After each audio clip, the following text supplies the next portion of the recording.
93 FM. 93 FM. Equinox Radio.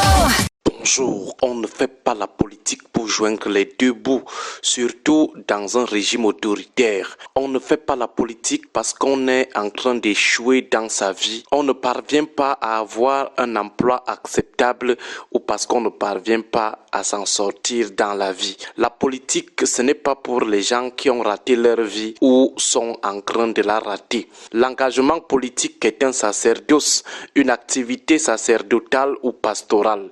Vous militez non pas pour vous-même, mais pour la collectivité, la cause commune. Généralement, cette cause, c'est la vision que vous avez pour le meilleur fonctionnement de la société, pour l'épanouissement de votre peuple. Ça veut dire que vous avez un rêve pour le bon fonctionnement de la société et vous le défendez soit en l'accompagnant si ceux qui sont au pouvoir partagent le même rêve que vous, là vous soutenez le camp au pouvoir, soit en recherchant ce rêve si ceux qui sont au pouvoir ne le partagent pas, là vous soutenez l'un des camps de l'opposition. Et la défense de cette vision que vous défendez repose sur les convictions fortes, la croyance en ça. Cette vision vient de votre cœur. À partir de ces préalables, quelqu'un ne peut pas vous dire qu'il fait la politique en la considérant comme un moyen de joindre les deux bouts, un moyen de gérer le quotidien.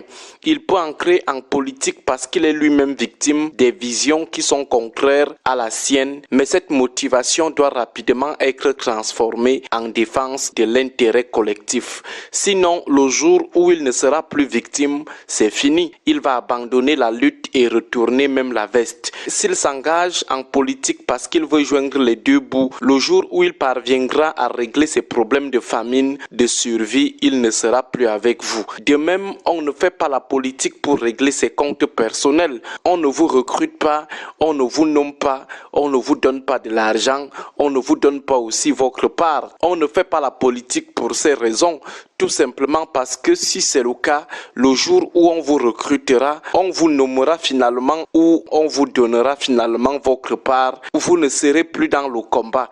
Alors les frustrations personnelles peuvent être l'élément déclencheur ou carburateur de votre engagement, mais jamais elles ne devraient être l'objet ni la finalité de votre engagement politique. Comme déjà précisé, la politique c'est une vision, c'est un attachement à cette vision, ce qu'on appelle la conviction. Il en est de même des motivations identitaires sociologiques primaires, les motivations tribales, ethniques, ethno-régionalistes ou ethno-linguistiques. On ne s'engage pas en politique pour défendre la tribu ou l'ethnie.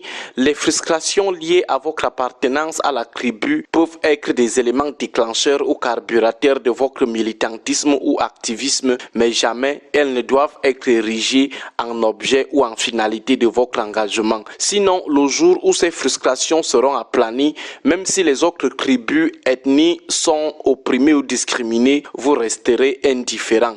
Bizarrement, au Cameroun, c'est autre chose. Les gens font carrière dans la politique dans l'unique but de trouver un petit positionnement ou de faire chauffer les casseroles à la maison. Une posture qui vous met dans une situation de prostituée politique. Vous vendez votre corps, votre âme au plus offrant et à des prix parfois dérisoires. Vous vendez votre dignité et votre honneur pour des petits dépannages. Vous vous battez à exister politiquement parce que ça vous permet d'espérer un petit truc pour préparer la rentrée des enfants. De notre point de vue, il n'y a que des paresseux pour prospérer dans ce type d'économie. Des paresseux parce que malgré l'environnement très morose, il existe quand même au Cameroun des opportunités de gagne-pain plus rentables que la politique. Des opportunités qui vous permettent de ne pas vous souiller toute la vie ou de ne pas vous vendre comme une prostituée. Quelqu'un ne peut pas vendre ses convictions ou son honneur pour des petits dépannages, bons de carburant, des petites mains levées de 50 000 francs, 100 000 francs. Vous ne pouvez pas accepter le ridicule, vendre votre dignité, faire des kilaves ou jouer les francs tireurs pour une enveloppe de 50 000 francs CFA.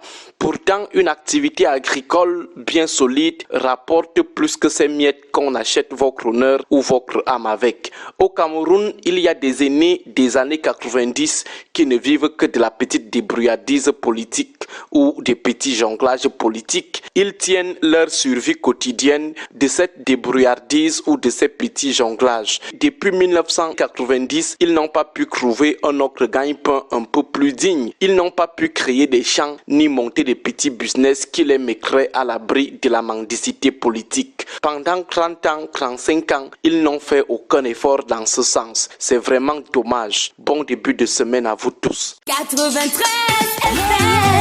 93 FM. Equinox. Radio.